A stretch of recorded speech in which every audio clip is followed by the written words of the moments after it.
হুজুর সৈনিককে বলল, বাবা কি দেখেছো একটু বলো। হুজুর আমি একজন সৈনিক, রাওয়ালপিন্ডির জাতীয় কবরস্থানে আমার মা বাপ আছে। আমি দৈনিক ফজরের নামাজ পড়ি, আব্বা আম্মার কবর জিয়ারত করি, তারপরে চাকরিতে যাই। হুজুর গো একটু কুয়াশা বেশি, আজকে কবরে ঢুকতেই কেন জানি আমার ভয় ভয় লাগলো। আমি আমার আব্বা আম্মার কবর জিয়ারতের উদ্দেশ্যে কবরস্থানের ভিতরে ঢুকলাম। কিছু দূর যাওয়ার পরে আমার কানের মধ্যে আওয়াজ আসতেছে, কে জানি কার হাড্ডি গুলা মুসরাইয়া ভেঙে ফেলতেছে।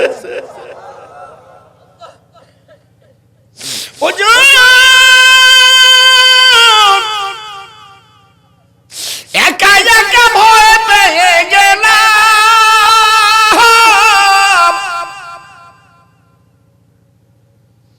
ভয়ে পাও সামনের দিকেও যায় না, পিছের দিকেও যায় না।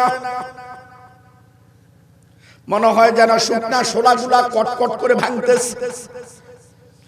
ডাইনি বামে ভয়ে ভয়ে তাকাইয়ে দেখি না, কিছুই দেখা যায় না। যত পিছের দিকে যাই হুজুর আওয়াজ খালি বাড়ে। যেতে যেতে যেই কবরের থেকে আওয়াজটা উঠতেছে ওই কবর বরাবর গিয়ে আমি কেন জানি দাঁড়িয়ে গেলাম। নজর দিয়ে দেখলাম এই কবর থেকে আওয়াজটা উঠতেছে। এই কবরটা একটা যুবকের। আজ থেকে 3-3.5 মাস আগে আমি সহ মাটি দিয়ে গেছি। ও হুজুর আমি আস্তে আস্তে করে কবরের কাছে গেলাম। কবরটা ভেঙে গেছে, ভাঙার মধ্যে তুড় পরিমাণ ছিদ্র, বাঁশের ফাঁক দিয়ে স্পষ্ট করে দেখা যাইতেছে। নাকি আমাকে দেখানোর জন্য আলো হয়ে গেছে বুঝি নাই। আমি দেখতেছি লাশটা প্রায় গলা গলা ফুলে গেছে, 3 মাস হয়ে গেছে। তো ওই লাশের বুকের মধ্যে বসে আছে ইঁদুরের বাচ্চা থেকে ছোট্ট একটা জীব।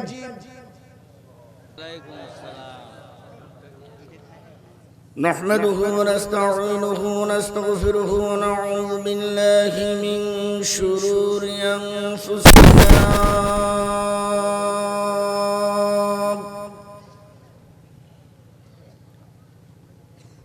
ومن سيئات أعمالنا من يهده الله فلا مضل له ومن يضلله فلا هادي له ونشهد أن لا إله إلا الله وحده لا شريك له ونشهد أن سيدنا وسندنا وحبيبنا وحبيب ربنا ومولانا محمد الذي أرسله كافة للناس بشيرا ونذيرا وداعيا إلى الله بإذنه وسراجا منيرا فقد قال الله تعالى وتبارك في كلامه المجيد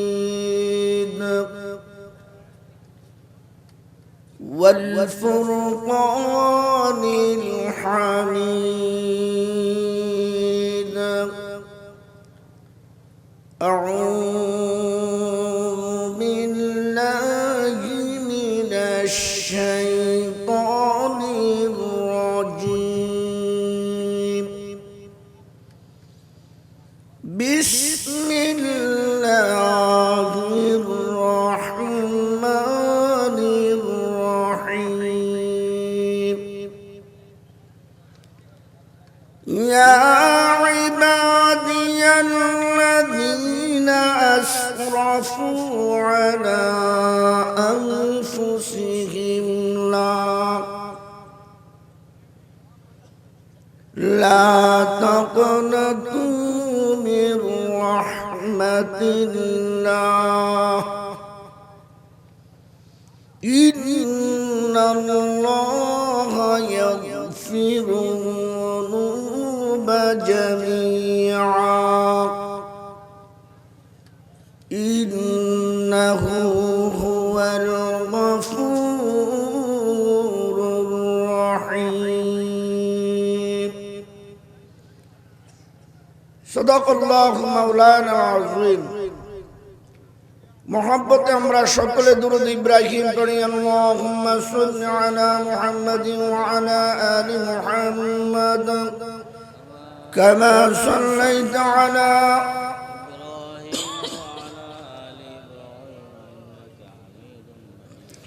اللهم بارك على محمد وعلى آل محمد كما باركت على إبراهيم وعلى آل إبراهيم إنك حميد مجيد رب اشرح لي صدري ويسر لي أمري واحلل عقدة من لساني يفقهوا قولي اللهم وفقنا لما تحب وترضى من القول والفعل والعمل والهدي والنية بحرمة سيد المرسلين صلى الله عليه وسلم ভাটি অঞ্চল ভাটি এলাকা আমার প্রাণপ্রিয় এলাকা যেখানে যে দেশে যে এলাকায় আমি দাঁড়িয়ে কাঁচা আরো অনেক অল্প বয়স প্রায় 20 থেকে 25 বছর আগে এই এলাকায় আমার সফর শুরু হয়েছে হুমায়পুর গ্রামের কবরবাসীদের রূহের মাগফিরাত কামনা আজকের ওয়াজ ও দোয়ার মাহফিলের কাবিল ইহতিরাম আমার মুর্শিদে কামেল আপনাদের সকলের শ্রদ্ধাভাজন ব্যক্তিত্ব রাহবরে বরহক উস্তাদুল আসাতিজা আল্লামা মিজানুর রহমান সাহেব বারাকাল্লাহু ফি হায়াতি মুআজ্জাজ মুকাররম হযরত উলামায়ে কেরাম তুলাবা ইজাম বয়োজ্যেষ্ঠ পিতৃ সমতুল্য আমার বাবাজিরা প্রাণ প্রিয় কলিজার টুকরো আমার যুবক ভাইরা পর্দার আড়ালে পর্দানিশি আবেদা সালেহা মা ও বোনেরা আল্লাহ পাক রব্বুল আলামিনের দরবারে লাখ কোটি শুকরিয়া ও সুজুদ জ্ঞাপন করি যে মহান রব্বুল আলামিন আমাদেরকে রাত এতক্ষণ পর্যন্ত কুরআনী মজলিসে বসাই রেখেছেন যে আল্লাহ এতটুকু সুযোগ করে দিয়েছেন সে আল্লাহর দরবারে আমরা কালিমাতুশ শুকর আদায় করি আলহামদুলিল্লাহ আওয়াজ দিয়ে বলেন আলহামদুলিল্লাহ আপনারা যারা বসে আছেন আপনারা অনেক আগে থেকে আমাকে চিনেন কি বলেন ঠিক না আর এই মহব্বতেই বসে আছে আমি মাগরিবের পর থেকে আলোচনা শুনতেছি কারো গীবত কারো শিকায়াত আমি কোন মাহফিলে কোন ইউটিউবে কোন বক্তব্য আমাকে দেখাইতে পারবেন না আমার পূর্বে অনেকে আলোচনা করে গিয়েছে আমি হুমায়ুনপুর আজকে আসি না কি বলেন বহুত আগে থেকে আমি কোনদিন অনুরোধ করি নাই আজকে শুধু অনুরোধ করেছিলাম আমার শ্রদ্ধাভাজন ব্যক্তি মাওলানা মুজিবুর রহমান স্নেহের ধন্য আপনাদের হুমায়ুনপুরের কৃতি সন্তান আলামিন হুমায়ুনপুরি একজন বক্তা আপনাদের গ্রামের মধ্যে এতে আপনাদের এলাকাবাসীর শুকরিয়া আদায় করা দরকার কথা কর না কেন দেশ বিদেশ সফর করে নাম লেখে আলামিন হুমায়ুনপুরি এই হুমায়ুনপুরি মাত্র হুমায়ুনপুরটা সারা বাংলাদেশে তার মাধ্যমে প্রচার হয় আমার মসজিদের ঠিকানা কেউ জানে না কিন্তু অল বাংলাদেশ আমার মাধ্যমে চিনে যে দক্ষিণ খেজুরবাগ জামে মসজিদ আলামিন এটা কি আপনাদের একজন পরিচিত ব্যক্তি নয়? আমরা আমাদের গ্রামে মাহফিল করে আমাদের বাড়িতে, তো আমাদের বাড়িতে মাহফিল করে আমরা কোনো বক্তা দাওয়াত দিই না, কারণ আমাদের গ্রামে আমাদের বাড়িতে বক্তার অভাব নেই। আল্লামা মুফতি দেলোয়ার হোসেন সাহেব, মসজিদ আকবর কমপ্লেক্স, মিরপুর। আল্লামা মুফতি হিফজুর রহমান সাহেব, মুআইয়্যিন মুফতি, প্রধান মুফতি জামিয়া রহমানিয়া। আমি, আমার ছোট ভাই, এরকম আরো বক্তা বহুত রয়েছে, যা আমাদের অন্য কোথাও বক্তার প্রয়োজন হয় না। কিন্তু আমার একটু আফসোস লেগেছে, আপনাদের এলাকার সন্তান বক্তব্য দিতেছে, টাস করে আপনারা বক্তা নিয়ে চলে আসছেন। এগুলো করেন না। ওই যে একটা প্রবাদ বাক্য বলে, বাড়ির গরু ঘাটের আগের ঘাস খায় না, এটা ঠিক না। আমরা আপনাদের মেহমান, আর ওরাই আপনাদের আসল মেজবান, ঠিক না ভাই? ঠিক। আমার মতো 80 দিনে আসলে আলামিন একটা মাহফিল চালাই নিতে পারবে। আমি তার সাথে বহুত প্রোগ্রাম করেছি, দেখেছি। আল্লাহ হায়াতে বরকত দান করুন। আমি আপনাদেরকে দুইটা আমল দিব। কমিটির কাছে আজ অনুরোধ করছিলাম যে আগামীকাল আমার মাহফিল অনেক দূর, সেই একদম উত্তরবঙ্গের শেষ দিনাজপুর, শেষ মাথায়। আমি কোন সময় অনুরোধ করি না, কারণ হুমায়ুনপুর আমার গ্রাম, আমার পীর সাহেব, আমার উস্তাদ, অনেক আলেম এখানে। কিন্তু অনেকের অনুরোধ যে হুজুর আপনি যদি শেষ মুনাজাত না দেন তাহলে হয়তো পরে মারামারিও লাগতে পারে। তা আমি বললাম, যদি মারামারি আমার কারণে হয়, কষ্ট একটু আমার হোক, তারপরে হুমায়ুনপুরে মারামারি না হোক। আল্লাহ কবুল করেন। অনেকক্ষণ বসছেন, আপনারা দাঁড়িয়ে আছেন, এবার কি বসবেন? আমার হুমায়ুনপুর ভাইরা বসবেন তো নাকি? একটা ছোট্ট দুইটা আমল দেব, আমাদের খেয়াল করেন, লম্বা কথা বলবো না। অনেক আলোচনা শুনছেন, গত রাত্রেও অনেকে জেগেছিলেন, আমরাও জেগেছিলাম, রোজা ছিলাম, বাইজিদপুরে এসে ইফতার করেছি। অনেকে রোজা ক্লান্ত না একটা, তো দুইটা আমলের কথা বলবো। হুজুর এখানে বসা আছে, কোরআন হাদিস অনুযায়ী যদি দুইটা আমল আমরা আজ থেকে করতে পারি, কোরআন হাদিস অনুযায়ী আপনি আমি জান্নাতি। বলেন জান্নাত কামানোর জন্য আসছেন কিনা? আলোচনা অনেক শুনছেন না? আমি যদি এখন প্রশ্ন করে দেই, শহীদুল্লাহ সাহেব কি বয়ান করছে? পারবেন না বলতে? আমার আগে, ওনার আগে যে বিবাড়িয়ার হুজুর কি বয়ান করছে? পারবেন? কারণ কান দিয়া শুনছেন, এক কান দিয়া উড়াইছেন আরেক কান দিয়া। এই ওয়াজ শুনে কোনো লাভ নাই। দুইটা আমল দিব, মনে থাকবে, একদম সহজ আমল। আপনারা কবরবাসীর উদ্দেশ্যে মাহফিলের আয়োজন করেছেন, একদিন আপনাকে আমাকেও কবরে চলে যেতে হবে। আমরা যেহেতু জান্নাতের মেহমান হয়ে যেতে পারি, এই আশা আকাঙ্ক্ষা নিয়ে আমি সূরা জুমরের 53 নং আয়াতে কারিমাটুকু তেলাওয়াত করেছি। যে আয়াতটির মধ্যে আল্লাহ পাক तमाम বান্দা বান্দীদেরকে ঢালাওভাবে মাপের ঘোষণা দিয়েছে। আমল সহজ, সবাই জানি, করি না। আমরা যখন ঘুমাইতে যাব, ঘুমাই না, রাত্রে হোক দিনে হোক, ঘুম তো আসে। আর আল্লাহ পাক বলছেন, রাতকে তো আমি বানাইছি ঘুমের জন্য। ওয়াজআলনাল লাইলা লিবাসা ওয়াজআলনাল লাইলা লিবাসা। সূর্যের তাপকে আমি সরাই দিয়েছি, পাখির কুলকাকুলির ডাক বন্ধ করে দিয়েছি,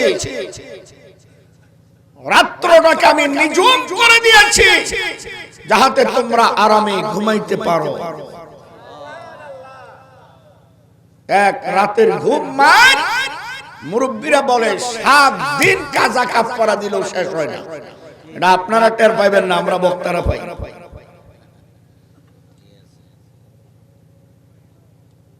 তো যখন আমরা ঘুমাইতে যাব, মা বোনেরাও শুনেন, অনেক মা বোনেরা আপনারা রাশিদিকে মহব্বত করেন, আমলটা সবার জন্য। আমরা যখনই ঘুমাইতে যাব, কমপক্ষে একবার কলমা পড়ব। লা ইলাহা ইল্লাল্লাহ মুহাম্মাদুর রাসূলুল্লাহ। বলেন তো কে পারেন না? কি সবাই পারি না?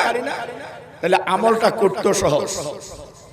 যখনই ঘুমাইতে যাব ঘুম আসবে, লা ইলাহা ইল্লাল্লাহ মুহাম্মাদুর রাসূলুল্লাহ, আর 3 বার ইস্তিগফার, ছোটটা বড়টা না। আস্তাগফিরুল্লাহ আস্তাগফিরুল্লাহ আস্তাগফিরুল্লাহ।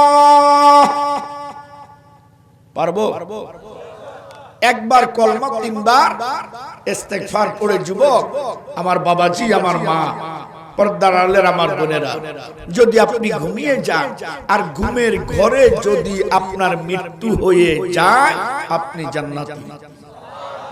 আওয়াজ দিয়ে বলেন, সবাই বলেন। বলেন হুজুর কিভাবে? আপনি কলমা পড়ে মরেছেন, তওবা করে মরেছেন। আমি কলমা পড়ে মরলাম, তওবা করে মরলাম, এর চেয়ে দামি মৃত্যু আর কি হতে পারে বলে? অথচ আমলটা সবাই জানি, করতে পারি না। একবার কলমা 3 বার ইস্তিগফার, আজ থেকে শুরু করব তো ইনশাআল্লাহ। আওয়াজ দিয়ে বলেন। নম্বর 2,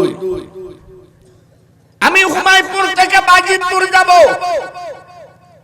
কাস্তল যাব, আয়নারগঞ্জ যাব, বাতলা যাব, বাদশালা যাব। আমি কিছুদিন আগে ওয়াজ করে গেছি। এবারে ওইদিকে একটা বড় হাট আছে, যে কি হাট? চাতলপাড়। অনেক গভীর রাত্রে আপনাদের এখান দিয়ে পার হয়ে গেছে নদীতে। যাই হোক, যখন আমি আমার কোন কাজে যাব, দেখেন কত বড় দয়াবান আল্লাহ। তুমি তোমার কাজে যাচ্ছ, কৃষি কাজে, ক্ষেতের কাজে, ধান কাটতে যাবে, ধান রুখতে যাবে, সার দিতে যাবে, যাচ্ছ। মাঝে মাঝে তুমি অনুতপ্ত হয়ে মাঝে মাঝে বলবা আস্তাগফিরুল্লাহ। আবার চলছো, আবার বলবা আস্তাগফিরুল্লাহ। কি পারি না এটা? আবার চলছো আস্তাগফিরুল্লাহ। হাদিসের মধ্যে হুজুর ফরমান, তুমি একবার আস্তাগফিরুল্লাহ বলার সাথে সাথে তোমার ডাইনের গাছ, বামের গাছ, পায়ের নিচের মাটি, মাটির কণা, ঘাস, গাছের ডাল, ডালের পাতা, পাতার রং, গাছের শিকড়, উপমণ্ডল, ভূমণ্ডল ঐক্যত্রিত হয়ে তোমার জন্য আল্লাহর কাছে দোয়া করতে থাকে, আয় আল্লাহ মাফ করে দেন, মাফ করে দেন, মাফ করে দেন। এরা গুনাহ করতে জানে, আপনি মাফ করতে জানেন। এদের স্বভাব গুনাহ করা, আপনার স্বভাব মাফ করা। এরা গুনাহগার, আপনি তো গাফফার। কি পারবো না? কি বলেন পারবো না? আমলের জিন্দেগি করেন, আমলের জিন্দেগি করেন। কারণ মৃত্যুর কোনো ঠিকানা নাই, মৃত্যুর কোনো ঠিকানা কখন কারোর জন্য এই মাহফিল জীবনের শেষ মাহফিল। গত বছর অনেক ছিলেন, এবছর নাই। এবছর অনেকে আছেন, আগামীতে হয়তো আর আপনাদেরকে পাবো না। বক্তাও হতে পারে, শ্রোতাও হতে পারে। এই কবরস্থান হয়ে যাবে আপনার আমার শেষ ঠিকানা। আমলের জিন্দেগি করেন। মনে থাকবে দুইটা কথা, কথা তো কয় না। থাকবে, মনে থাকবে। নম্বর 3, আল্লাহু আকবার, আল্লাহু আকবার। ইমাম হাসান বসরি রহমাতুল্লাহ আলাইহি, ইনার কাছে কোন ব্যক্তি যদি কোন কিছুর জন্য আসে, হুজুর সবক দেয় খালি, যাও ইস্তেগফার পড়ো, ঠিক হয়ে যাবে। একজন এসে বলে, হুজুর আমার খালি মেয়ে হয়, ছেলে হয় না। এরকম রোগী আছি না? পরে আমরা আমাদের স্ত্রীকে দোষারোপ করি, আপনি দুধের ধোয়া, দোষ আপনার হতে পারে না? হুজুর আমার খালি ছেলে হয়, মেয়ে হয় না, মেয়ে হয়, ছেলে হয় না। হুজুর বলে স্বামী স্ত্রী ওযু করে কিবলা মুখ হয়ে বেশি বেশি করে ইস্তেগফার পড়ো, আল্লাহ ছেলের ব্যবস্থা করে দিবে। আরেকজন এসে বলে হুজুর নতুন দোকান দিছি, ব্যবসা বাণিজ্য বেশি একটা সুবিধার না। হুজুর বলে নীরবে বসে বসে ইস্তেগফার পড়ো, আল্লাহ ব্যবসায় বরকত দিয়ে দিবে। আরেকজন এসে হুজুর আমি ছাত্র মানুষ, মুখস্থ করি রাখতে পারি না, ছুটে যায়, জেহেন ক্লিয়ার না। হুজুর বলেন বেশি বেশি করে ইস্তেগফার পড়ো, আল্লাহ জেহেন ক্লিয়ার করে দিবে। পাশে একজন বসে কয় হুজুর একটাই বড়ি একটাই ট্যাবলেট সব রোগের ভিতর ঢুকাই দিতেছেন, ব্যাপার কি? আপনি কি জাতীয় হকার নাকি? হকার বুঝেন না? কিছু কিছু হকার দেখবেন বাসে উঠে ট্যাবলেট একটা, সব রোগের ওষুধ। এরা দুই কথা দিয়ে আপনাকে আমাকে গায়েল করে, দুইটা কথা ডাহা মিথ্যা বলে। আমরা অনুমান করি না, ফলো করি না। সে দুটা কি জানেন? প্রথমে থাপড় দেয়, ওষুধের কত পাবলিসিটি দিয়া, এরপরে থাপড় মারে সিটে বা নিজের শরীরে। এখানে কোন এমবিবিএস ডাক্তার যদি থাকেন আমার ওষুধ নিয়ে চ্যালেঞ্জ করেন, আমি চ্যালেঞ্জ করলাম। তোর মতো হকার যে এমবিবিএস ডাক্তার লোকাল বাসে উঠবে, ও জানে কোন লোকাল বাসে হকার এমবিবিএস ডাক্তার উঠে না, এই জন্য চ্যালেঞ্জ ছুড়ে দিয়ে বসে। আমাদের দেশে কিছু ইউটিউবার হকার মার্কা বক্তা বাইরে আনাসে কানাসে গলিয়ে গলিয়ে পড়া নাই, লেখা নাই, খালি সুর আর সঙ্গীত আছে, আমল নাই, আখলাক নাই, চরিত্র নাই। জায়গায় জায়গায় ওলামা হকের বিরুদ্ধে চ্যালেঞ্জ দিয়ে বসে। তোমার মতো হকা যে ওলামা তুমি যেখানে চ্যালেঞ্জ দিবা ওখানেই যাবে, কথা কন না কা? যাই হোক, আর দুই নম্বর আতঙ্ক হকারে আসতেছি, আপনার 5 প্যাকেট লাগবে, আসতেছি। কেউ আর কাছে ওষুধ চাই না। আপনি মনে মনে চিন্তা করেন আরেকজনে যদি 5 প্যাকেট নেয় তো আমার তো 1 প্যাকেট হলো না, আমার দরকার। আগন্তক কি বল না হুজুর একটাই ওষুধ সব রোগের ভিতর দিতেছেন, ব্যাপার কি? হাসান বসরি রহমাতুল্লাহ আলাইহি ছোট্ট উত্তর দিয়া দিয়েছেন, সমস্ত অপকর্ম গুনাহের কারণে। কথা জোরে কয় না? কিসের কারণে? গুনাহের কারণে। গুনাহ মাফ করাইয়া নাও, তোমার আল্লাহর কাছে চাওয়া লাগবে না, চাওয়ার আগে আল্লাহ দিয়া দিবে। কারণ আল্লাহর নাম রব। আল্লাহর নাম কি? রব শব্দের অবিধানিক অর্থ প্রতিপালক, পালন কর্তা, এই না? তাফসীরে লেখছে এখানে হুজুর বসা, রব ওই সত্তাকে বলা হয় যে সত্তার কাছে বান্দা চাওয়ার আগে চাহিদা পূরণ করে দেয়। আমরা চাইলেও পাই না, কেন? আমরা গুনাহগার। যাও গুনাহ মাফ করায় নাও, চাওয়া লাগবে না, চাওয়ার আগে আশা পূরণ হয়ে যাবে। এর বাস্তব একটা ঘটনা দিয়ে আলোচনার দিকে যাচ্ছি, অসুবিধা হবে? ইমাম আহমদ ইবনে হাম্বল রাহমাতুল্লাহি আলাইহি, কি নাম? কথা কয় না, কি নাম? ইমাম আহমদ ইবনে হাম্বল রাহমাতুল্লাহি আলাইহি কত বড় আলেম ছিলেন আপনি জানেন? হুজুরে জিজ্ঞেস করে, উনি যেই যুগে আলেম ছিলেন ওই যুগে ওনার সমপরিমাণ কোন আলেম ছিলেন? এত বড় বুজুর্গ ছিলেন, এত বড় ফকিহ, এত বড় মুহাদ্দিস, এত বড় আল্লাহ ওয়ালা, যাকে দেখার জন্য দৈনিক হাজার হাজার মানুষ লাইন দিয়ে দাঁড়ায় থাকতো এক নজর হুজুরকে দেখবে। এত বড় ব্যক্তি ইনি একদিন দাওয়াতে তাবলীগের নিসবতে অনেক দূর চলে গেছে। দাওয়াতের কাজ করে আসতে আসতে অনেক রাত হয়ে গেছে। খুব গভীর মন দিয়ে শুনে, যুবকরা বেশি করে শুনো। মনে মনে চিন্তা করলেন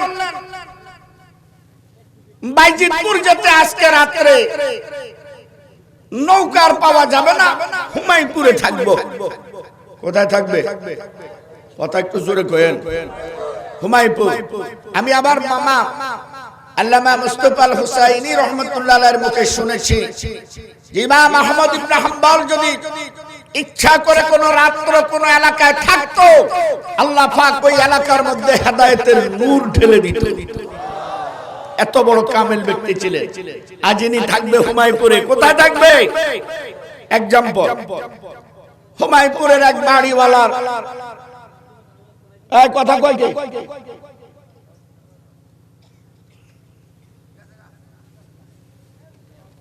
হুমায়ুনপুরের এক বাড়িওয়ালার বাড়ির সামনে গিয়ে হুজুর ডাকতেছে পয়গম্বরী তরিকায়। আল্লাহু আকবার। কি তরিকা? পয়গম্বরী তরিকা। আপনার আমার মত না। এই বাড়িতে আসেন নাকি, একটু দরজা খুলুন। এটা হলো আপনার আমার তরিকা। নবীর তরিকা কি? আসসালামু আলাইকুম ইয়া আহলাল বাইত। সালামের মাধ্যমে ডাকা।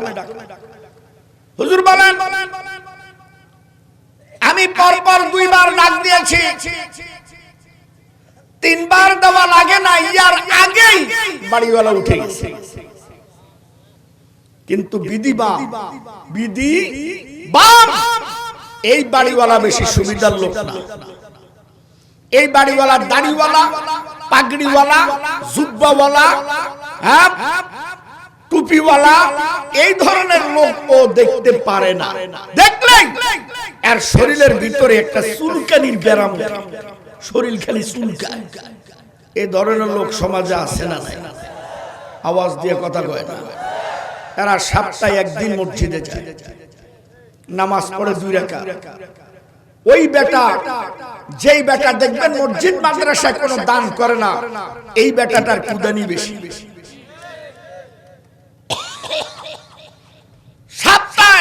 শুক্রবারে লাইনে পার্টি দেয় না মসজিদে, 1 টাকাও দেয় না। এরাই মাটি নিয়ে টানাটানি করে হিসাব করার জন্য।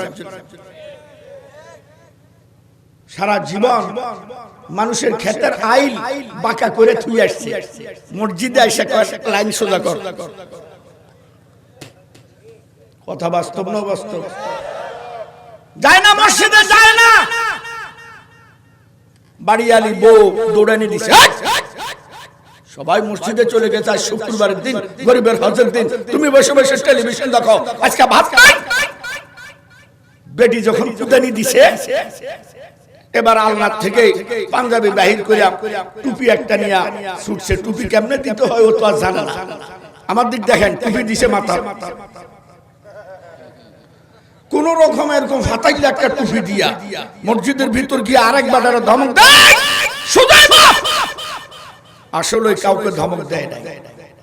ও যে মসজিদে আসছে সবাইকে জানাইলো আমিও আসছি।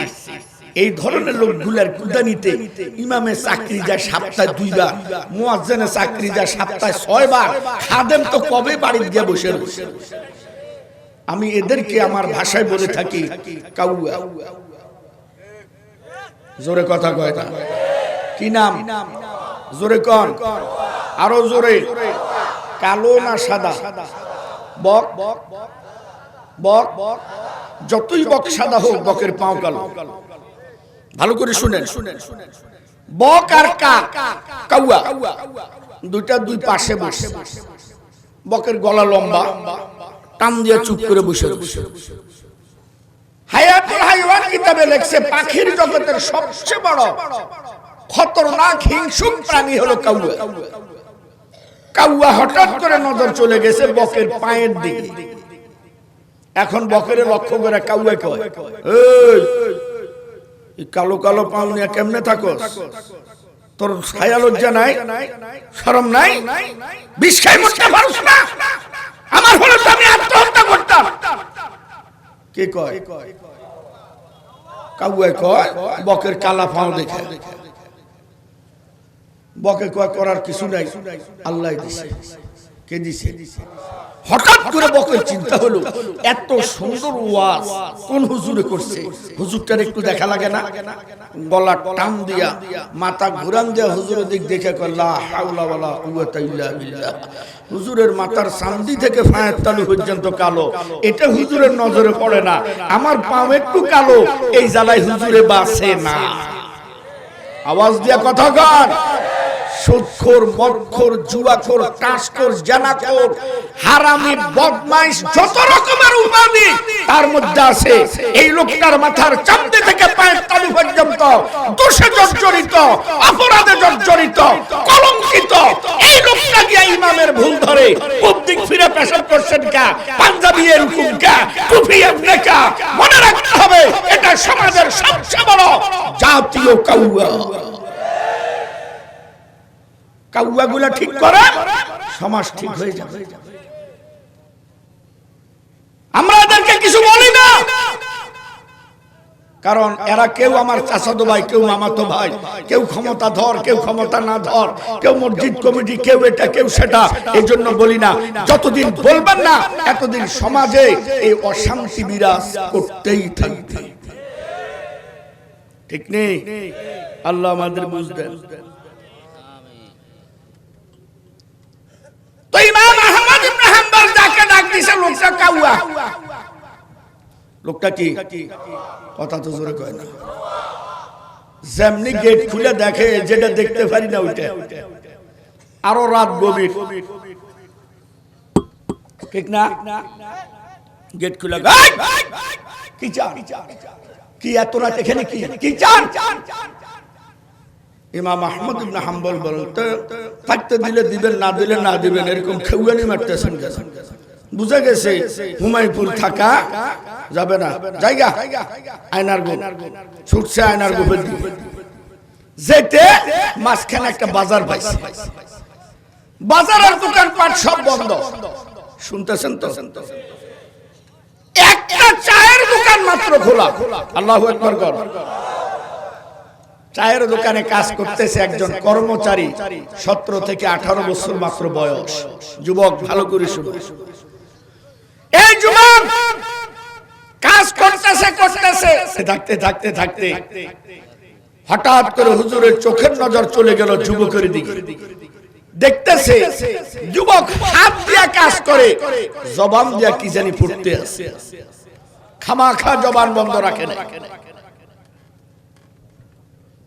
হুজুর আস্তে করে, যাহাতে যুবক বুঝতে না পারে, আস্তে করে যুবকের পিছনে গিয়া কান পেতে শুনতেছে।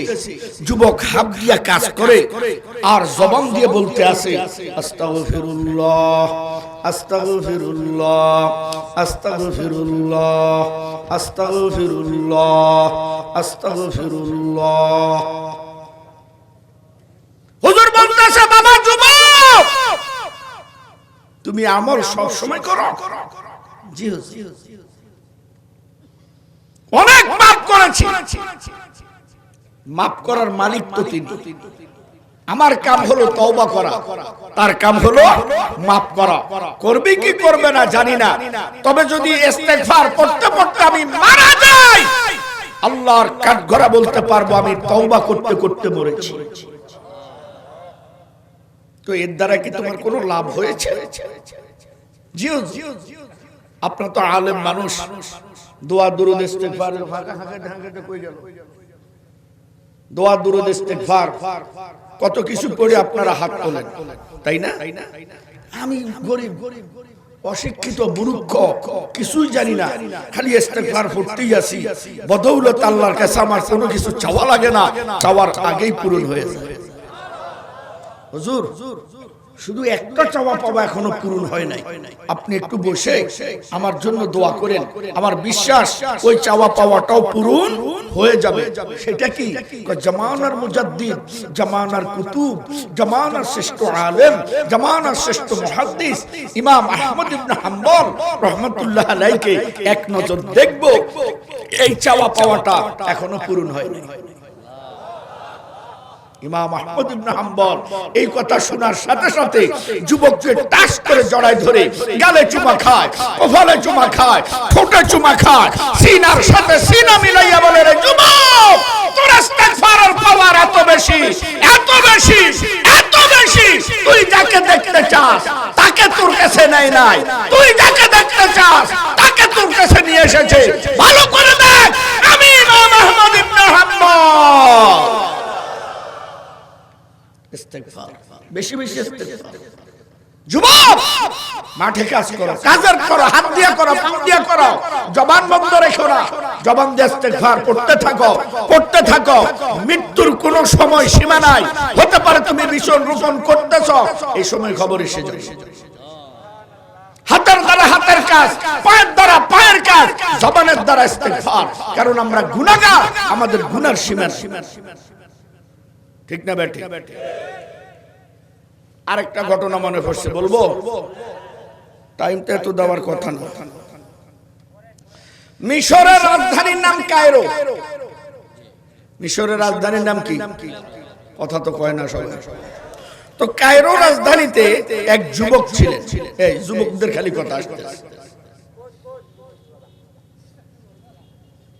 এই যুবকের নাম হলো হাফিজ। কি নাম? সবাই বলেন হাফিজ। কোরআনের হাফিজ, নাম হাফিজ। এরকম আছে না নাই?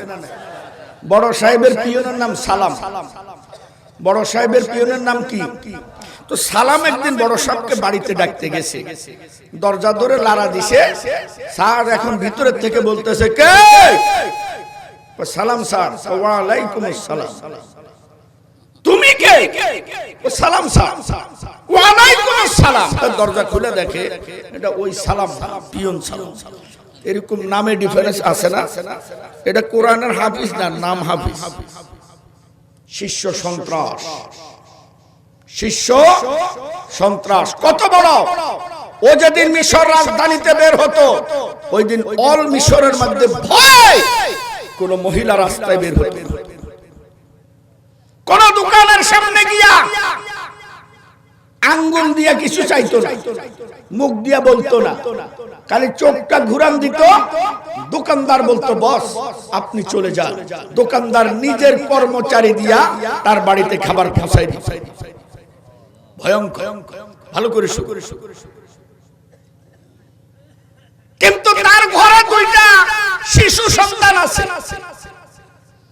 একটার বয়স 4 বছর, আরেকটার বয়স 2.5 বছর। তার ঘরে একটা স্ত্রী আছে। মা বোনেরা শুনেন, আবেদা, সালেহা, যাকিরা, আওয়াবিন, চাষ, তাহাজ্জুদ, 5 ওয়াক্ত তো আছে। কোরআন তেলাওয়াত, আল্লাহ ওয়ালাদের জীবনে নিয়ে সব সময় ব্যস্ত থাকে। কি খেলা খেলতেছে? কি খেলা খেলতে জানে? একজনরে বানাইছে কি, আরেকজনরে দিছে কি? স্ত্রী চোখের পানিয়ে ঘরের পাক ঘরের চুলা নিভে যায় মাঝে মাঝে। রব্বে কারীম, হয়তো আমার স্বামীকে ভালো করে দাও, না হয় আমাকে ঘর থেকে বের করে দাও। তুমি না বলেছ ইবাদত কবুল হওয়ার প্রথম শর্ত হলো হালাল ভক্ষণ। আমি জেনে শুনে হারাম খাচ্ছি কারণ আমি মজলুম, আর আমার 2 বাচ্চা মাসুম, সোনায় সোহাগা, সোনার চামচে তারা বড় হচ্ছে। তুমি কি পারো না আমার স্বামীটাকে ভালো করে দিতে? তুমি কি পারো না? হেদায়েতের মালিক তো তুমি। হাদিসে আছে 2 পাশে 2 শায়েখ বসা আমার। এতক্ষণ একজন আসে আরেকজন আসে, এখন দোয়া 2 দিক থেকে ঢুকবে ইনশাআল্লাহ। কথা বুঝো না? দুজনের স্নেহের, দুজনই আমাকে মায়া করে, এটা আমি বুক খুলে বলতে পারবো। কাস্তল এরিয়ার ভিতরে গেলে আব্দুর রহমান সাহেব হুজুর, কি বাবা আসছো নাকি? এদিকে আসলে কি বাবা আসছো নাকি? এটাই তো আমার জন্য দোয়া। কথা বলেন না? যাই হোক, আজকের দোয়া মনে হয় আল্লাহর দরবারে কবুল হয়ে গেছে। হাদিসে আছে, নেককার স্ত্রী স্বামীর জন্য হাত তুলতে দেরি, আল্লাহ পাক স্ত্রীর হাত ফিরাই দেয় না, হয়তো একটু দেরি হয়।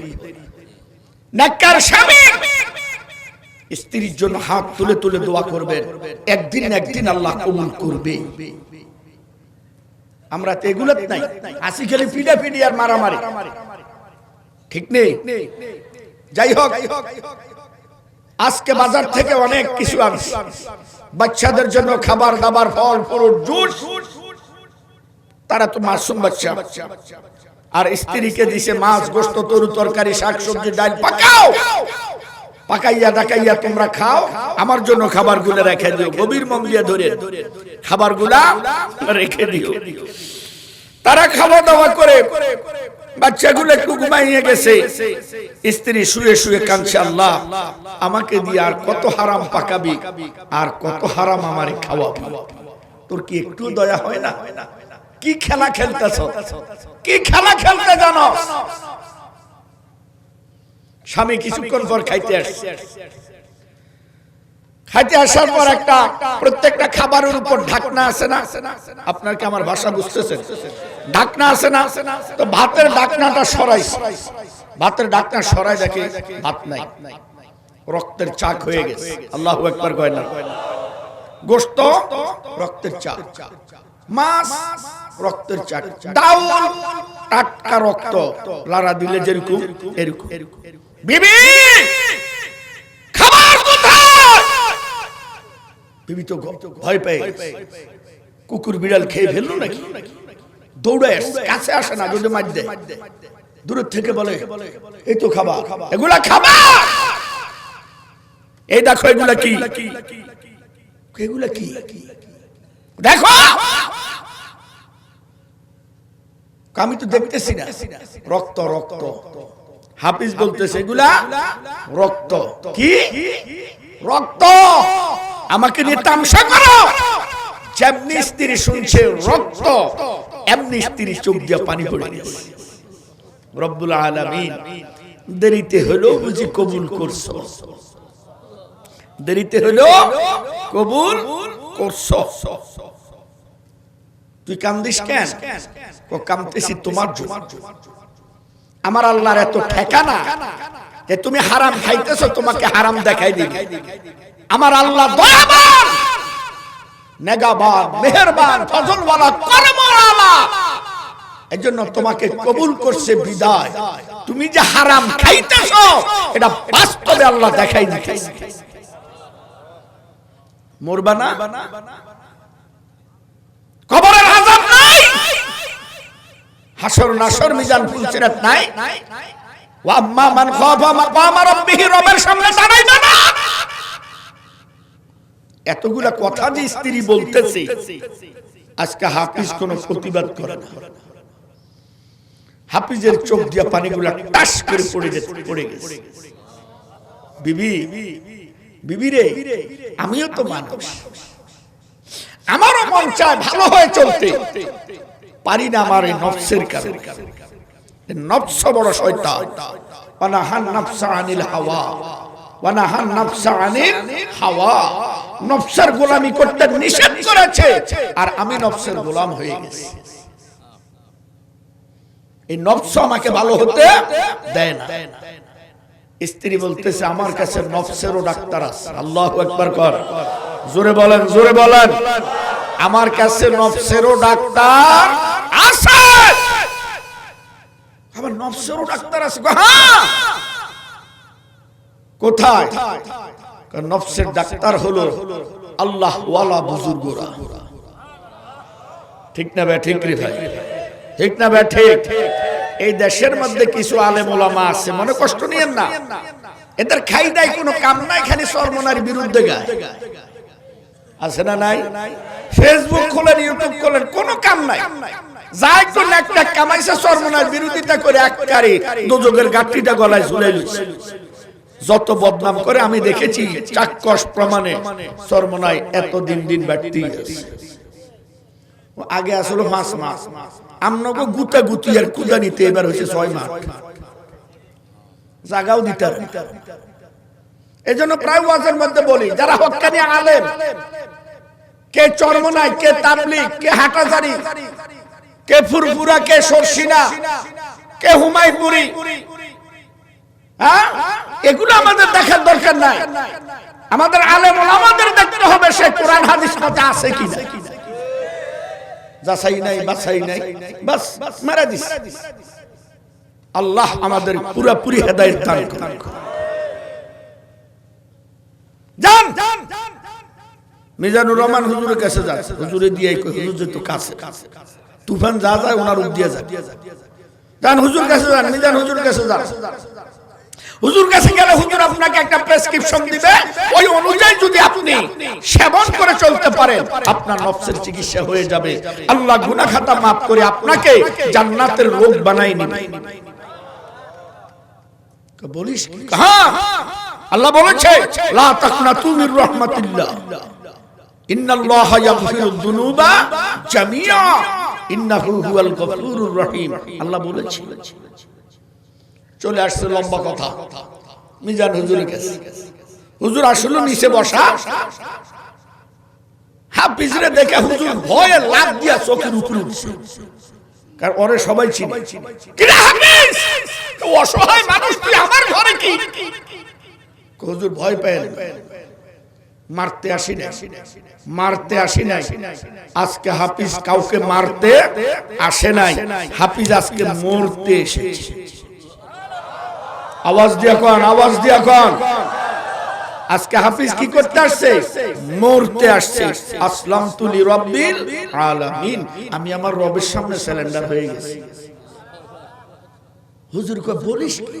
জি হুজুর, আমার স্ত্রী পাঠিয়েছে। হুজুর আমি মানুষ না, হায়াতে জিন্দেগি একটা কসু পাতার পানি, একটু বাতাস আসলেই পড়ে যাবে। হুজুর এতদিন বুঝি না, এখন বুঝেছি। আমি ভালো হয়ে যাব, আমাকে কিছু ওষুধ দেন। ওই ওষুধগুলো খেয়ে যেন আমি কবরে ঈমানের সাথে যেতে পারি। আমার জন্য একটু দোয়া করে। পারবি তুই হাফিজ? কেন পারবো না? দুনিয়ার যত জঘন্য কাজ সব পারছি, ভালোটা কেন পারবো না? এই জন্য দেখবেন যত খারাপ মানুষ এরা যদি ভালো হয় সবচেয়ে বেশি ভালো। তোর সবক তিনটা, পারবি? পারবো। বলেন। এক নম্বর সবক, তাকবীরে উলার সাথে 5 ওয়াক্ত নামাজ পড়বি। জামাত না, তাকবীরে উলা। পারবি? জি হুজুর। আযান দিলে দুনিয়ার সমস্ত কাজ ত্যাগ করে মসজিদে চলে যাব, এই তো? বলে হ্যাঁ। নাম্বার 2, 24 ঘন্টা আজেবাজে কথা না বলে খালি ইস্তেগফার, আস্তাগফিরুল্লাহ, আস্তাগফিরুল্লাহ, আস্তাগফিরুল্লাহ পড়তে থাকবি। পাপ অনেক করেছিস, কখন জানি মাপের ঘোষণা আসে, এটা সেই ভালো জানে। পারবি? জি হুজুর। বলার মধ্যে 1000 দানার তাসবিহ ঝুলাই নেব, সব সময় ইস্তেগফার পড়তে থাকব। নম্বর 3, এটা বড় কঠিন, হাফিজের জন্য কঠিন, আপনার জন্য কঠিন, আমার জন্য কঠিন। আসলে বাস্তবে अगर कुछ मर्तबा चाहो तो अपनी हस्ती को मिठा दो। এরা এইভাবে আল্লাহওয়ালা হয় নাই, এরা এইভাবে পীর হয় নাই, এরা এদেরকে বিলীন করে দিয়েছে, তারপরে হয়েছে হাফিজ। একটা ভাঙা টিন হাতে নিবি, ভাঙা টিন, আরেক হাতে লাঠি, এ টিন পিডাবি। আগে না এইভাবে খবর দিত চৌকিদাররা? পিডাইলে মানুষ একত্রিত হবে, গ্রামে গঞ্জে শহরে নগরে একত্রিত হলে তুই বলবি আমি হাফিজ, শিষ্য সন্ত্রাস, ডাকাত, বদমাইশ, জালেম, আপনাদের অনেক সম্পদ লুটতরাজ করে খেয়েছি, আপনারা আমাকে মাফ করে দিবেন, আমি আর এমন কাজ করব না। যদি মাফ না করেন, আমার আব্বা রেখে দেওয়া সম্পদ থেকে আমি আপনাদেরকে বিক্রি করে করে দিয়ে দিব।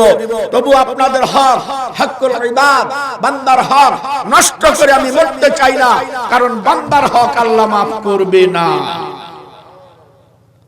পারবি? এইবার হাফিজ খামোশ।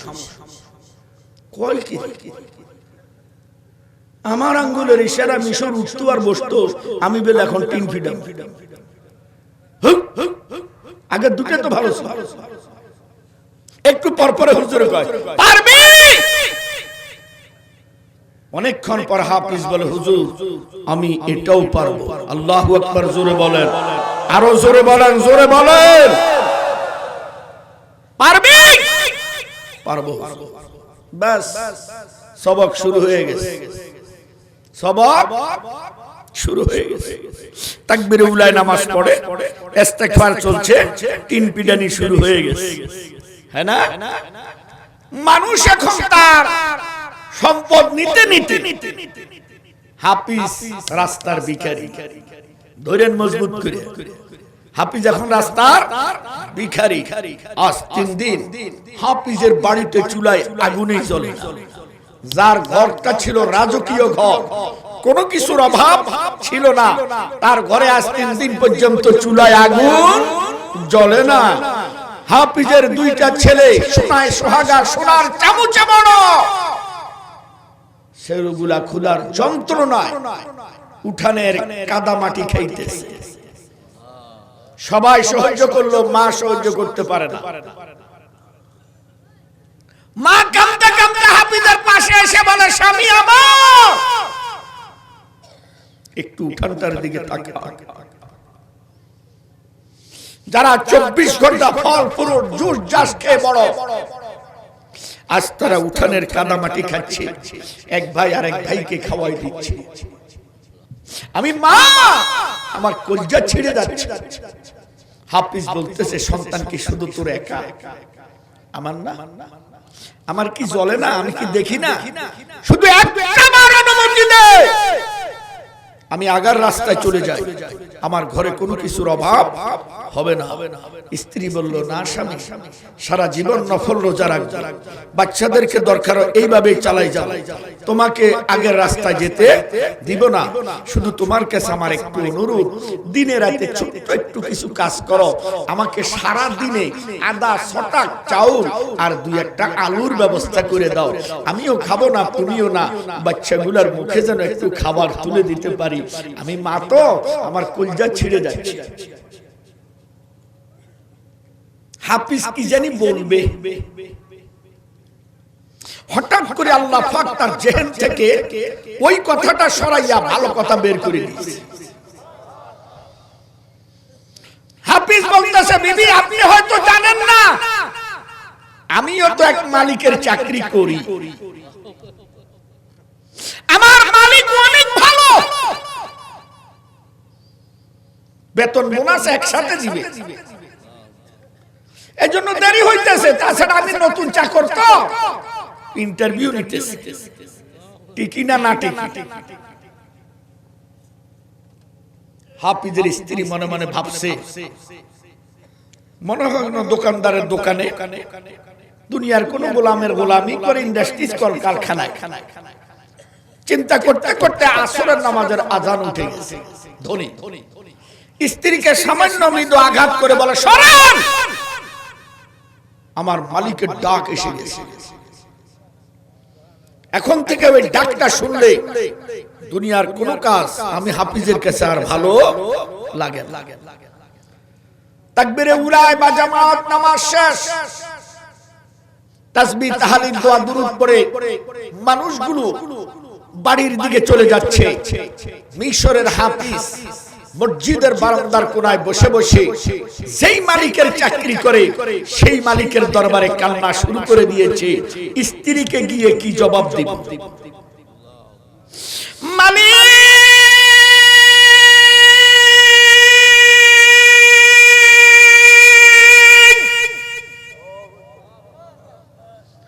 আমি তো তোমার গোলামি করি, এত পৃথিবীর কেউ জানুক আর না জানুক, অন্তত তুমি মালিক ভালো করে জানো গো। বিবি আমার ঘরের মধ্যে বসে বসে অপেক্ষায় আছে, কি জবাব দিব রে মালিক? তোমার হাফিজকে তুমি বলে দাও। বিবি হয়তো মনে করেছে আমি দুনিয়ার কোন গোলামের গোলামি করি, কোন দোকানে চাকরি করি, ইন্ডাস্ট্রি অথবা কোন কলকারখানায় চাকরি করি না রে মালিক, আমি একমাত্র তোর গোলামি করি। বাবাজি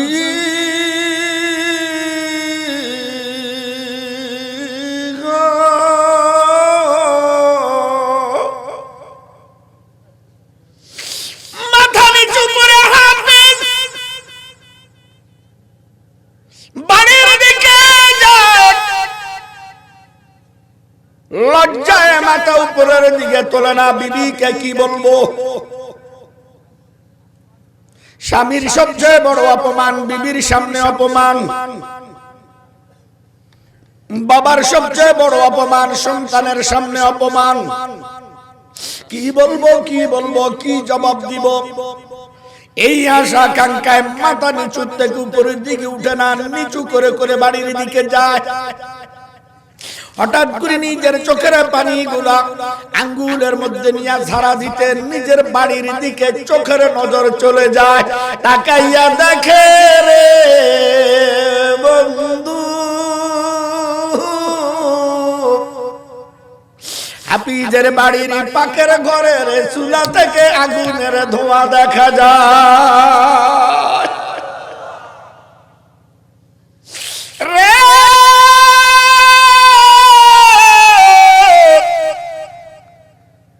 বন্ধু,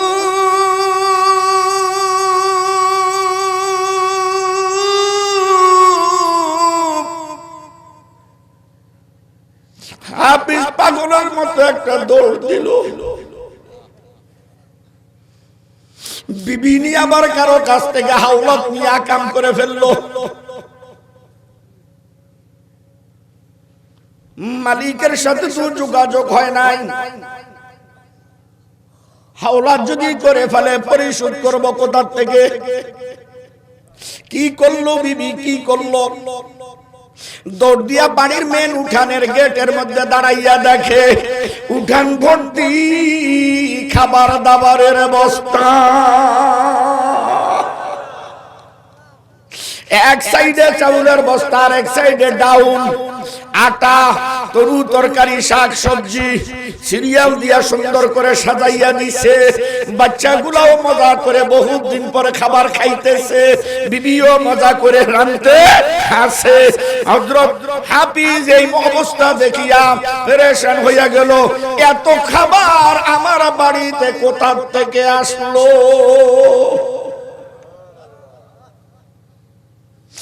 হাফিজ আস্তে করে পিছন দিয়া পাকের ঘরে ঢুকে, বিবি সত্য করে বলো না রে বিবি,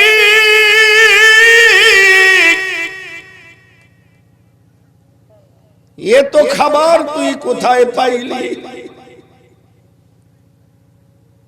বিবি মুস্কি হাসি দিয়া বলে, আমি কোথা থেকে পাবো? আপনি যখন বলেছেন আপনি এক মালিকের চাকরি করেন, মালিক অনেক ভালো, বেতন বোনাস দিবেন, আমি ধারণা করেছি দুনিয়ার কোন মালিক। আপনি যখন আমাকে রেখে অদৃশ্য অর্থাৎ আমার চোখের আড়াল হয়ে গেলেন, আমি দেখতেছি দুইজন মানুষ, বাহ্যিক দৃষ্টিতে মানুষ, আসলে ওরা মানুষ না। আমি নিজ চোখে পর্দার আড়াল থেকে দেখেছি এক একটা মানুষের মাথার মধ্যে 20 থেকে 30টা করে বস্তা। জানো স্বামী, ওরা খাবারগুলা সুন্দর করে সাজায়। কোনটা আমি কোন জায়গায় রাখছি ওরা ভালো করে জানে। আসেন না একটু পাকের ঘরে, দেখেন আমার হলুদের বাটি কেমনে সাজাইছে, লবণের বাটি, মরিচের বাটি, মশলার বাটি, তেল, কোনটা কোন জায়গার মধ্যে রাখি ওরা সব জানে। আসেন না ঘরের মধ্যে, আলনাগুলা সুকেসগুলা কত সুন্দর করে সাজাইছে। একটু দেখেন না বাচ্চাগুলার খাবার কোথায় কোথায় রাখতাম সব ভর্তি করে দিছে। উঠান ভর্তি খাবার গুলা দিয়া আপনি যখন আসবেন আসবেন ভাব হয়েছে। এবার তারা চলে যাইতেছে, শুধু ডাক দিয়ে আমাকে বলে গেছে, হাফিজের স্ত্রী খাবারের আর অভাব হবে না, শুধু হাফিজকে বলে দিও মালিকের চাকরি যেন না ছাড়ে। লা ইলাহা ইল্লাল্লাহ।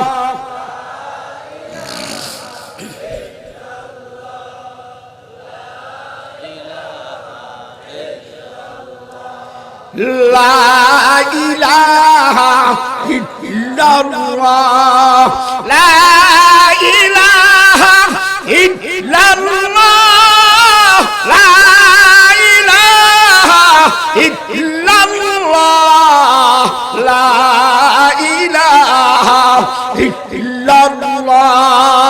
লা ইলাহা ইল্লাল্লাহ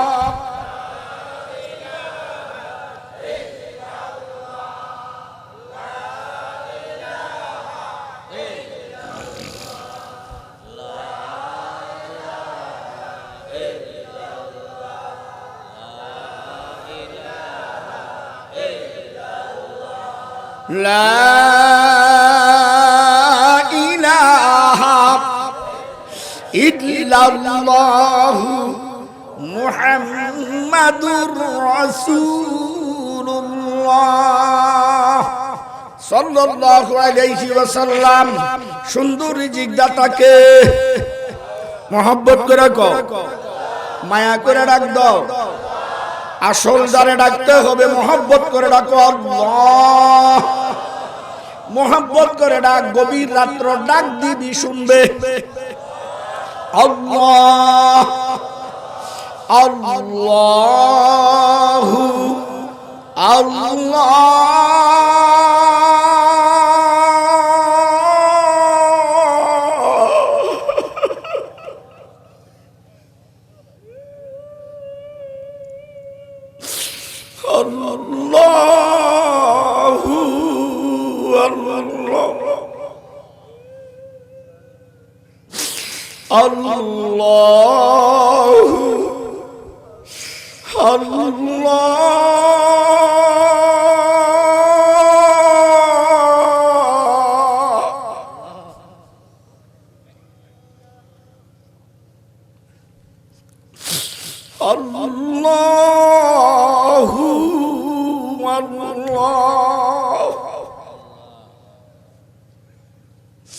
মোহব্বত করে ডাক দিতে দেরি, আমার আল্লাহর দয়া আসতে দেরি নাই।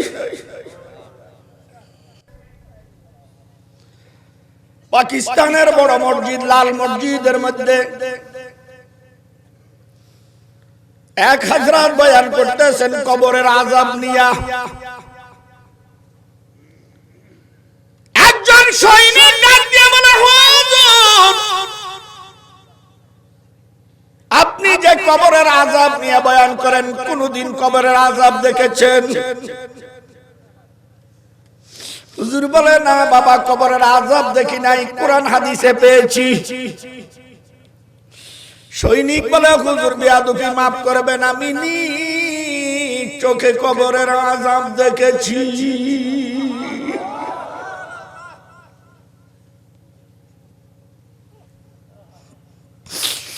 বাবাজি গো,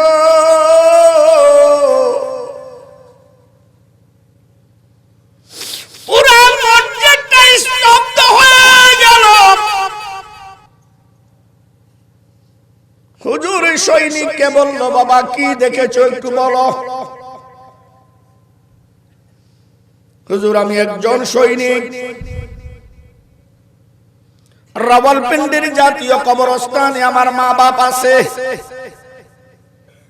আমি দৈনিক ফজরে নামাজ পড়ি, আব্বা আম্মার কবর জিয়ারত করি, তারপরে চাকরিতে যাই।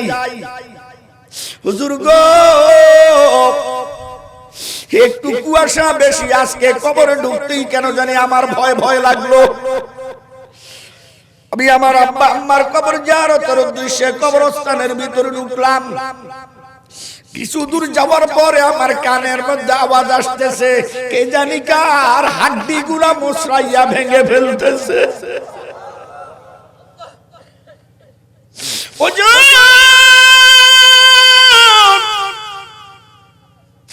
একা একা ভয় পেয়ে গেলাম।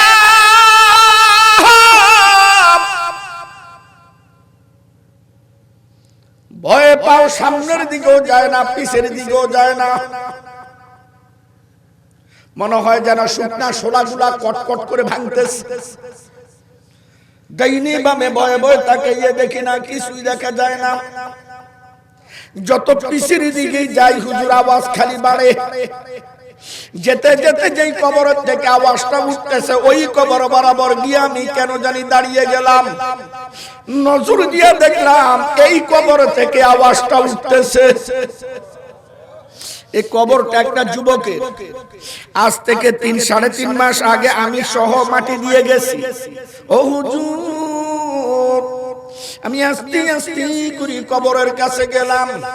কবরটা ভেঙে গেছে, ভাঙার মধ্যে টুকরো পরিমাণ ছিদ্র, বাঁশের ফাঁক দিয়ে স্পষ্ট করে দেখা যাইতেছে। নাকি আমাকে দেখানোর জন্য আলো হয়ে গেছে বুঝি নাই। আমি দেখতেছি লাশটা প্রায় গলা গলা ফুলে গেছে। 3 মাস হয়ে গেছে। তো ওই লাশের বুকের মধ্যে বসে আছে ইঁদুরের বাচ্চা থেকে ছোট্ট একটা জিন। ইঁদুরের বাচ্চা থেকে ছোট। যেমনি লাশের কোপালের মধ্যে কামড় দেয়, আমি নিজ চোখে দেখেছি গো হুজুর।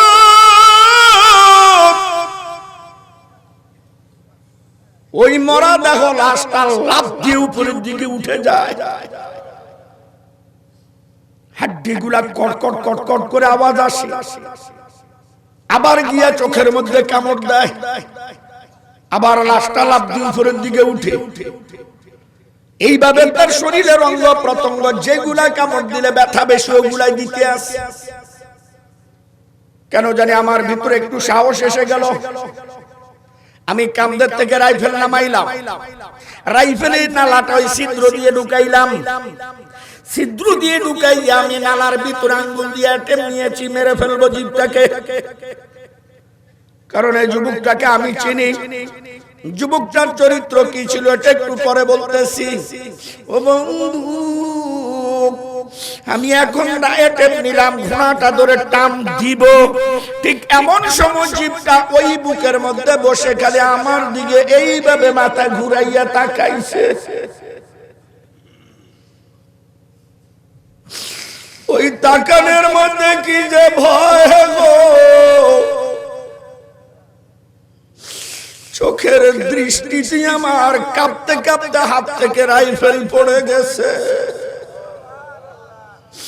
আজ 11টি বছর যায় গো,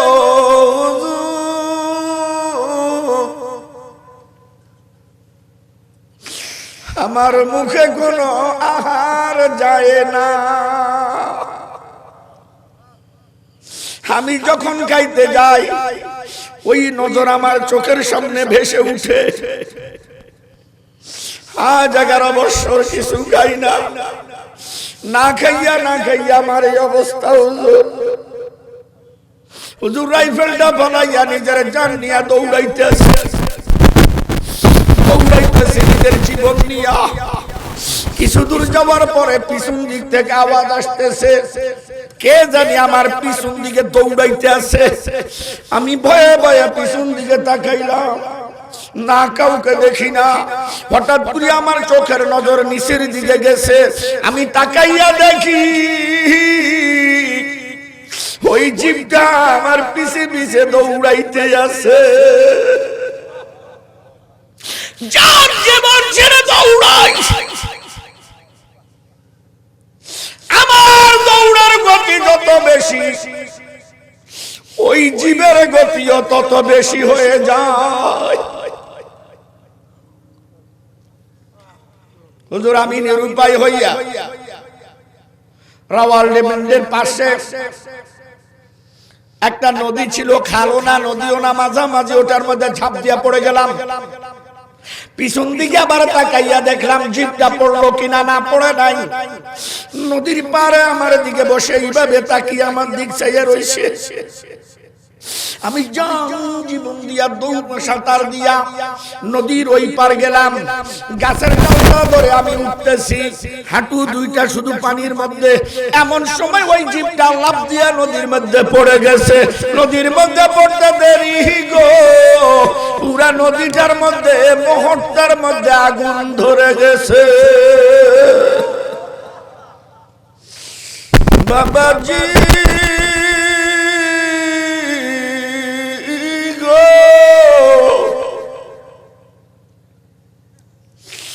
ছোট্ট একটা জীবের যন্ত্রণা কত রে বাবা।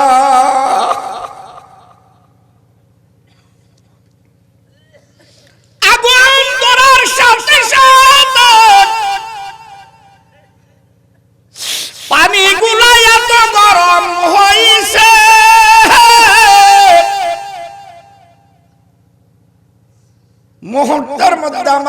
হাঁটুগুলা গলে পানির মধ্যে পড়ে গেছে।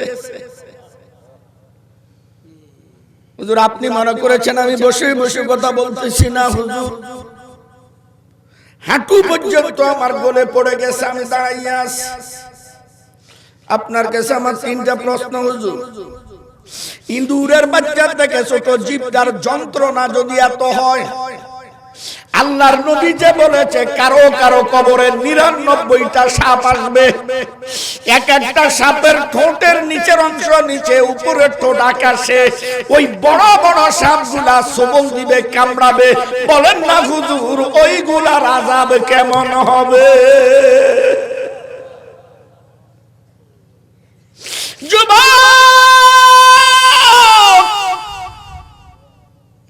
কি মনে করেছ যুবক?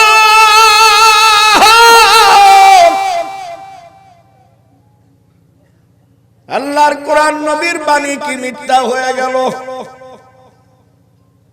নাকি আমরা বানাই বানাই বলতেছি? যদি সত্য হয় রে যুবক, কেন তুমি ফিরো না? তোমার মতো কত যুবকের মুখে দাড়ি, তুমি কেন পারো না? তোমার মতো কত যুবকের মাথায় পাগড়ি, তুমি যুবক কেন পারো না? তোমার মতো কত যুবক আযান দিলে মসজিদে, তুমি কেন যাও না? নাকি তুমি মরবা না, মরার চিন্তা কি তোমার হয় না? 2 নম্বর প্রশ্ন হুজুর, আল্লাহর নবী বলেছে কারো কারো কবরে একজন অন্ধ ফেরেশতা আসবে। ফেরেশতা তার 2টা চোখ থাকবে না, উত্তম মধ্যম খালি পিডানি শুরু করবে হাতুড়ি দিয়া। হাতুড়িটার ওজন কত পরিমাণ হুজুর বলেন? ওই হাতুড়িটা যদি উহুদ পাহাড়ের মধ্যে রাখে, মুহূর্তের মধ্যে উহুদ পাহাড় গলে পানি হয়ে যাবে। বলেন না হুজুর হাতুড়ির আঘাতটা কেমন হবে? 3 নম্বর প্রশ্ন হুজুর, আল্লাহর নবী বলেছে কারো কারো কবরের মধ্যে একজন ফেরেশতা আসবে, শরীরের মধ্যে 70,000 কাঁটা থাকবে। এক একটা কাঁটা লম্বা হবে 70 গজ লম্বা। প্রত্যেকটা কাঁটার আগা দিয়া জাহান্নামের আগুনের লিলিহা বের হবে। ওই কাঁটাগুলার আঘাত কি পরিমাণ হবে? আল্লাহর হাবিব বলেন এক জাররা পরিমাণ যদি প্রশান্ত সাগরে ফেলে দেওয়া হয়, তামাম প্রশান্ত সাগরটা মুহূর্তের মধ্যে বিষে আলকাতরা হয়ে যাবে। এই ফেরেশতা কবরের মধ্যে এসে হাত দুইটা এইভাবে বাড়াবে, নাম ধরে ধরে ডাক দেবে, এই সুদ করে দিগায়, এ ঘুষ করে দিগায়, এ বেপরদা নারী আয়, এ বেনামাজি আয়, এ বেরোজগারি আয়।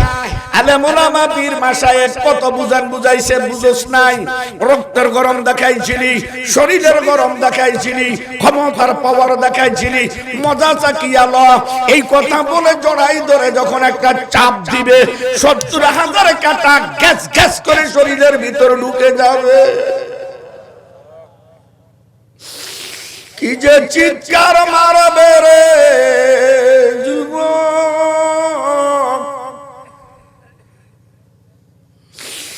আল্লাহর হাবিব বলেন পৃথিবীর কোন মানুষ যদি একটু শুনতো,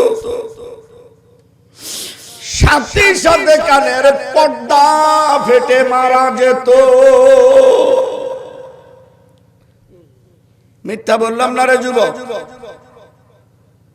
কথা তো কর না, 2 পাশে 2 মুরব্বি। মিথ্যা বললাম নাকি? কোরআন হাদিস থেকে বলছি, বিশ্বাস হয় আপনাদের? মরবেন তো একদিন, কথা জোরে কয় না, মরবেন একদিন।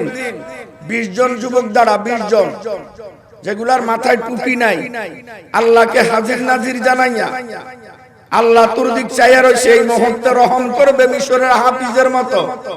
তোর সব জিম্মাদার আল্লাহ হয়ে যাবে। এই মুহূর্তে দাঁড়াইয়া ওয়াদা করবি আজ থেকে আর নামাজ ছাড়বো না। দাঁড়া যুবক, দাঁড়া যুবক, দাঁড়া। আমি রাশিদি তোদের বন্ধু, তোদের বাপের বন্ধু, তোদের মা বোনেরা আমার মায়া করে। ও যুবক, মনে কর এটা তোর জীবনের শেষ দাঁড়ানো। আমার আল্লাহ হাফিজের মতো তোরে মাফ করে দিবে, মাফ করে দিবে। এখনো সুযোগ আছে যুবক, দাঁড়া। লা তাকনাতু মির রাহমাতিল্লাহ। কি গুনাহ করছো? আমার আল্লাহর রহমত আরো বড়, আরো বড়। দাঁড়া, 2 মিনিট সময় দিলাম যুবক, দাঁড়া। আপনারা দেখেন তো যারা দাঁড়াইছে এদেরকে চিনেন কিনা? কথা কর। আর আপনাদের কারো ছেলে, কারো ভাই, কারো ভাতিজা, ঠিক না? আব্বাই যদি দেখে থাকে, আব্বার কলিজাটা ঠান্ডা হয়ে গেছে না? আমার ছেলেটা দাঁড়াইছে, এর চেয়ে বড় দোয়া তুই কি চাস? দাঁড়া, দোয়া করবো। দাঁড়াও, দোয়া করবো। এখন দোয়া করে দেবো এদের জন্য। এখনো যদি কেউ দাঁড়াইতে চাস, দাঁড়া। দাঁড়া যুবক, সামনে রমজান মাস, একদম নিকটে, নিকটে। এই গভীর রাত্রে আল্লাহ তোরে মাফ করে দেওয়ার জন্য রহমতের হাত বাড়াই রাখছে। দাঁড়া যুবক, দাঁড়া। 2টা হাত উপরের দিকে তোলো। যারা দাঁড়াইছো তোমরা তোলো, হাত 2টা তোলো, আঙ্গুলগুলা ফাঁক করো। আমার সাথে বলো, আল্লাহ, জোরে বলো, অনেক অন্যায় করেছি, গুনাহ করেছি, আর করব না। আপনি আমাদের মাফ করে দেন আল্লাহ। অনেক নামাজ ছেড়েছি, আর নামাজ ছাড়ব না।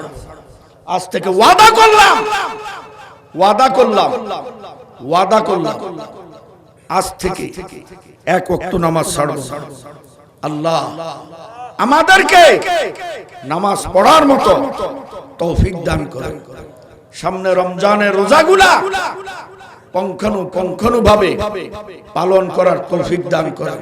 বলো, জোরে বলো, আয় আল্লাহ, আপনি আমাদের মাফ করে দেন। যারা দাঁড়াইছো জোরে বলো, আয় আল্লাহ। আরো জোরে বলো, আয় আল্লাহ। আরো জোরে বলো, আল্লাহ আমাদের মাফ করে দেন, মাফ করে দেন, মাফ করে দেন। আপনি আমাদের হয়ে যান, আপনি আমাদের হয়ে যান। আমাদেরকে আপনার বানায়া নেন, আমাদেরকে নামাজি বানায়া দেন। ঈমানের সাথে যেন মরতে পারি সে তৌফিক দিয়া দেন।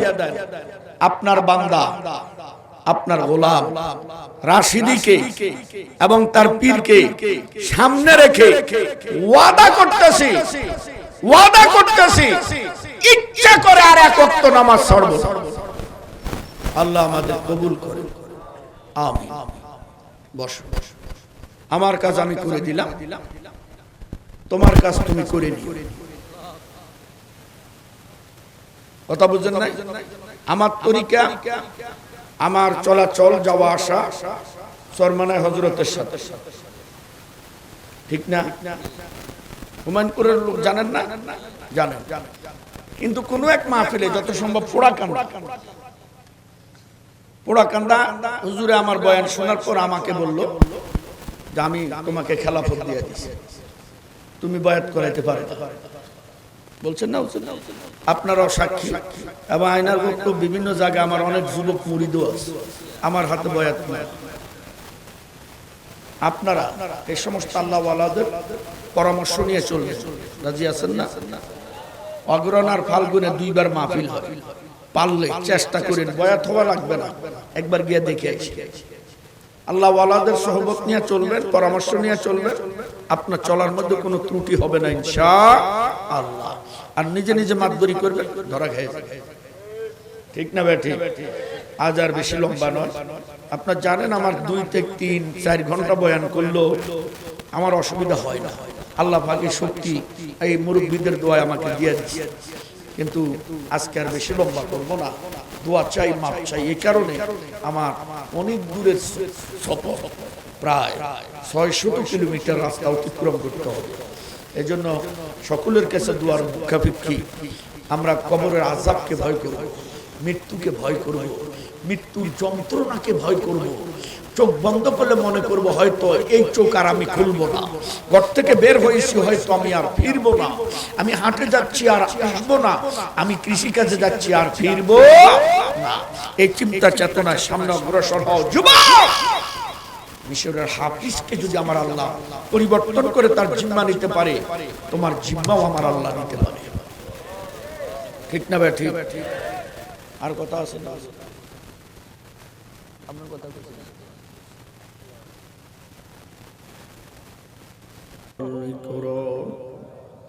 ربنا اغفر وارحم وأنت خير الراحمين ربنا ظلمنا أنفسنا وإن لم تغفر لنا وترحمنا لنكونن من الخاسرين يا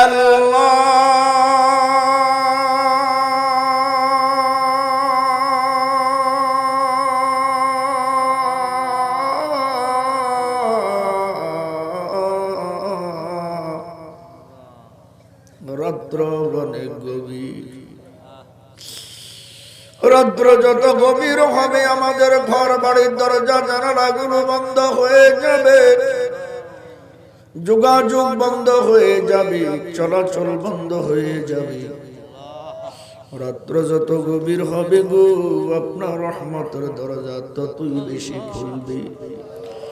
ওই রহমতের দিকে তাকাইয়া আমাদের জিন্দেগির সমস্ত গুনাহগুলো মাফ করিয়া দাও। হে আল্লাহ,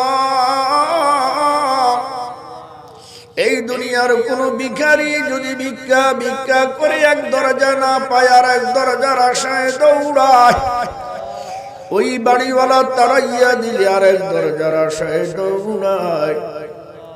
আল্লাহ গো, একবার তাকাই দেখেন এরা কার দরজার ভিখারি, এদেরকে যদি আপনি তাড়াইয়া দেন কার দুয়ারে যাবে? এরা কারে গিয়ে আল্লাহ বলে ডাক দিবে? এদের ফরিয়াদকে শুনবে? এদেরকে কি মাফ করে দিবে? তাড়াইয়া দিবেন না, হাঁকাইয়া দিবেন না। আল্লাহ আপনার রহমতের কোলে কবুল করে নেন। এই দুনিয়ার কোন সন্তান যদি মায়ের কাছে গিয়া বলে, মা আমি ভুল করেছি গো, মার জীবনে করব না,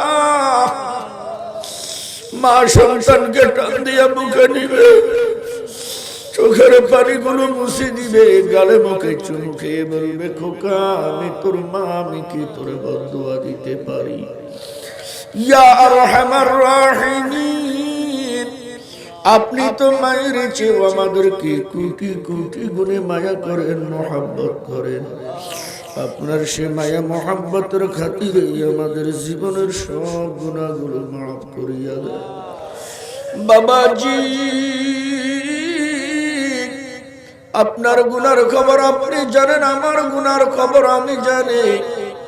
ও পর্দার আড়ালের মা বোনেরা হাত তুলিয়া কান্দে, যার যার গুনার খবর যেই জানে। আমার আল্লাহ বড় দয়াবান, বড় নেগাবান, বড় মেহেরবান।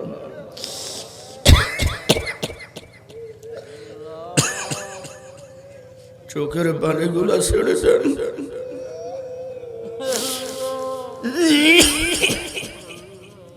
নিজকে বড় অপরাধী মনে করেন, এই মজলিসের মধ্যে আমি সবচেয়ে বড় অপরাধী।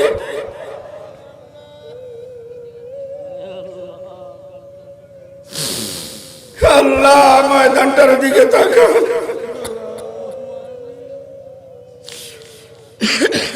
চোখের পানিগুলো ছেড়ে ছেড়ে আল্লাহর দরবারে কান্দেন আর বলেন, কত গুনাহ করেছি আমি আল্লাহ আমার জীবনে,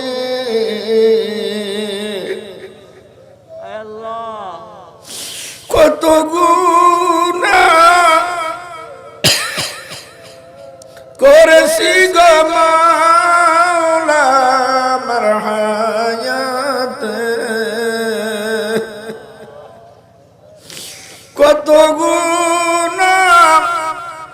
করেছি গো মাওলা গোপনে, মাফ করিয়া দেন গো মাওলা নিজ গুণে। আপনি যদি মাফ নাহি করেন আল্লাহ বান্দারে, আপনার বান্দা চলে যাইবে দোজখে। বান্দায় যখন জাহান্নামে আল্লাহ জ্বলিবে। আল্লাহ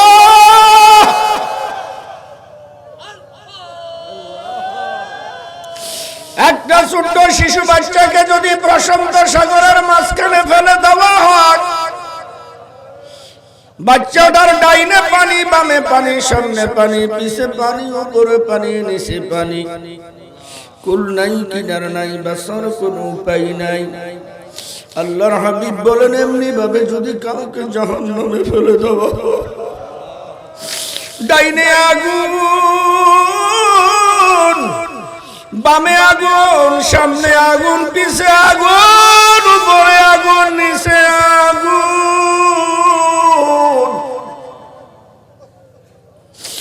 আগুন আর আগুন।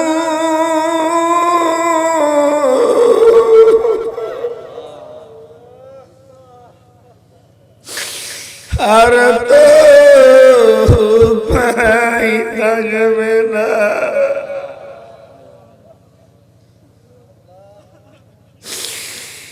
বান্দায় যখন জাহান্নামে আল্লাহ জ্বলিবে,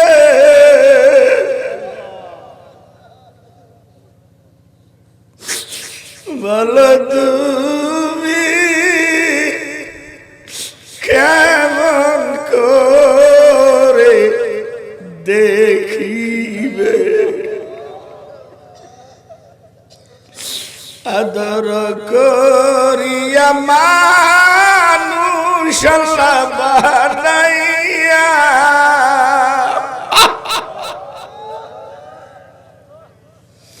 নিজের হাতে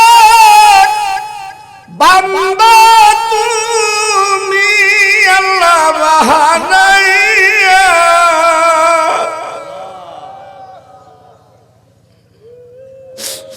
কেমনে দিবে জাহান্নামে ফেলিয়া? আল্লাহ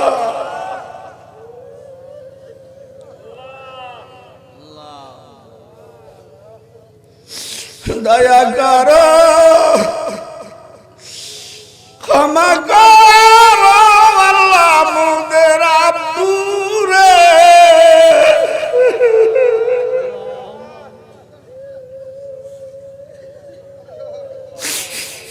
যেমন দয়া আব্বু করছে শিশুকালে। আমি জানি না কার জানি বাবা নাই, কার বাবা জানি এই কবরস্থানে শুয়ে রয়েছে। ও বাবা হারা সন্তানেরা কান্দ,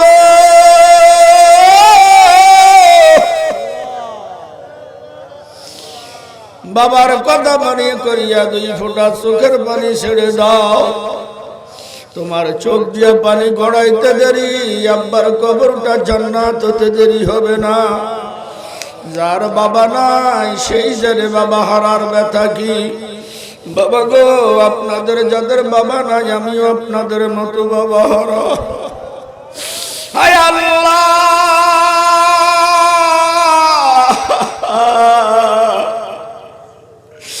আমার মতো যাদের বাবা নাই সকলের বাবার কবরগুলো জান্নাতের বাগান করে দেন, মাফ করে দেন।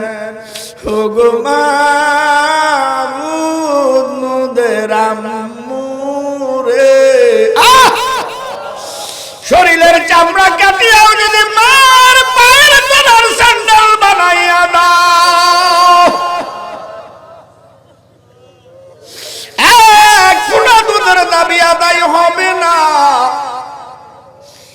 এমন দাবিদার মা কার জানি রে খবর।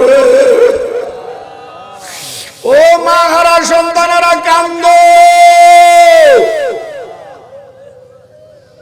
চক্ষুটা বন্ধ করে দেখ, মা কবর থেকে তোর দিকে চাইয়া রইছে। হে কান বাবা, তোর চোখ দিয়া পানি সার।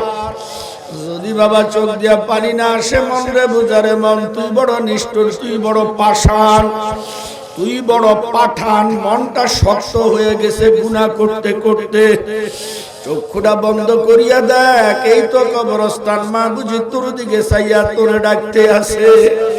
পাগলের মতো মায়ের একটা ডাক দে, প্রাণের মা,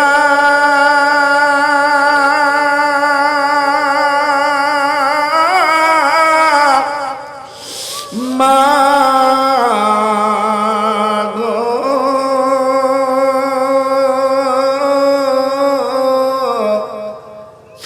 আমরা তোমায় ভুলতে পারি না।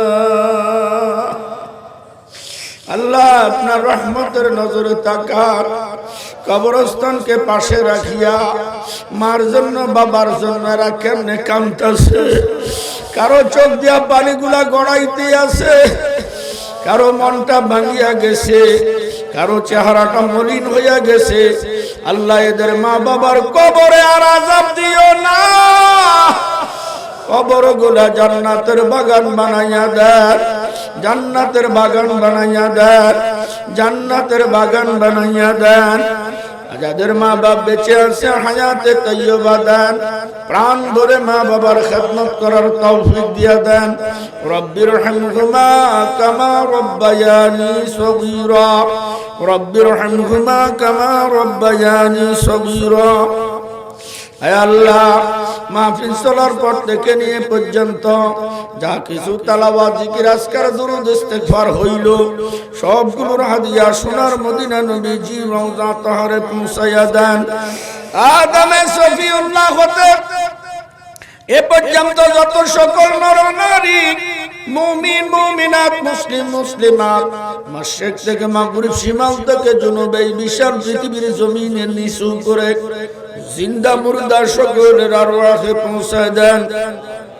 ইয়া আল্লাহ, খাস করিয়া হুমায়ুনপুর কবরস্থানে যত সকল মুর্দা শুয়ে রয়েছে সকলের আরওয়াহে পৌঁছায় দেন। এই মাহফিলকে উসিলা করিয়া আল্লাহ এই কবরস্থানটাকে জান্নাতের স্থান বানাইয়া দেন। সকলের জিন্দেগির গুনাহ মাফ করে দেন। ইয়া আল্লাহ, যুবকরা কত সুন্দর আয়োজন করছে, মা বাবা, দাদা দাদি, নানা নানি, ভাই বেরাদর, ভগ্নিপতির মোহাব্বতে কবরের পাশে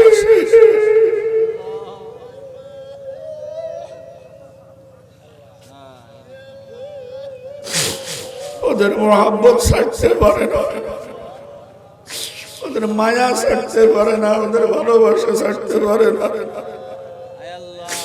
আল্লাহ, একজনের চোখের পানি গিয়ে আপনার কবুল হয় না, একজনের আমিনও কি আপনার কবুল হয় না, এই মজলিসে কি একজনকে আপনার পছন্দ হয় না। আল্লাহ, যার হাতখানা কবুল হয় তার হাতের উসিলা এই কবরস্থানের কবরস্থানের বাসিন্দাদেরকে আল্লাহ মাফ করিয়া জান্নাতের মেহমান বানাইয়া দেন। আল্লাহ, আমার দুই পাশে দুই হাসতে বসে রয়েছে, আপনার কি দয়া হয় না, আপনার কি মায়া হয় না। আল্লাহ, এদের দুজনের হায়াতের মধ্যে বরকত দিয়া দেন। ইয়া আল্লাহ, আমরা যারা আমিন আমিন করতেছি, আমাদের মা বাপ, দাদা দাদি, নানা নানি, শ্বশুর শাশুড়ি, খালা খালু, জ্যাঠা জেঠি, ফুফা ফুফি, পাড়া প্রতিবেশী, দেশি কেশি, বন্ধু বান্ধব, ভাই বেরাদর, ভগ্নিপতি, ছেলে মেয়ে, বিবি বাল বাচ্চা, ওস্তাদ শাগরিদ, পীর মুরিদ, পীর মাশায়েখ, সকলের জিন্দেগির গুনাহ মাফ করিয়া দেন। পর্দার আলের মা বোনদেরকে কবুল করে নেন। আল্লাহ, মা বোনদেরকে খাস পর্দা থাকার তৌফিক দান করিয়া দেন। হুমায়ুনপুর থেকে আল্লাহ আজকেও একজন দুনিয়া থেকে বিদায় নিছে, আল্লাহ মাফ করে দেন। আল্লাহ, এই ব্যানার খানা যে ভাইজানের রোহের মাগফিরাতে হইছে, আল্লাহ তানার জিন্দেগির গুনাহ খাতা মাফ করিয়া দেন। রব্বুল আলামিন, এই হুমায়ুন হুমায়ুনপুর আলেম ওলামার ঘাঁটি, যিনি আমাকে হুমায়ুনপুর প্রথমে এনেছেন, আল্লামা মুজিবুর রহমান কাসিমি আলামিন হুমায়ুনপুরি সহ আল্লাহ সকল ওলামায়ে হযরতকে আল্লাহ মেহেরবান মুফতি খলিলুর রহমান সাহেব সহ আল্লাহ সবাইকে আপনি কবুল আর মঞ্জুর করেন।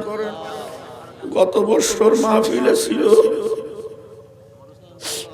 আজকে নাই ফারুক আজম ভাই, আল্লাহ তার কবরকে জান্নাতের বাগান করে দেন। আল্লাহ যাদের চেষ্টা প্রচেষ্টা মাহফিল হইল, যারা অর্থ দিল, বুদ্ধি দিল, পরামর্শ দিল, সহযোগিতা করলো, সবাইকে কবুল করিয়া নেন। যেই এলাকার অনেকে বিদেশের জমিনে তাকে আল্লাহ আপনি ছাড়া তাদের আপন বলতে সেখানে কেউ নাই, আল্লাহ তাদের জিম্মাদার আপনি হয়ে যান। মা বাবার কলিজা ঠান্ডা করিয়া দেন। যে যুবকগুলা দাঁড়াইছে আর নামাজ ছাড়বে না, আল্লাহ আমি আমার কাম করে দিলাম, আপনার কাম আপনি করে দিয়েন।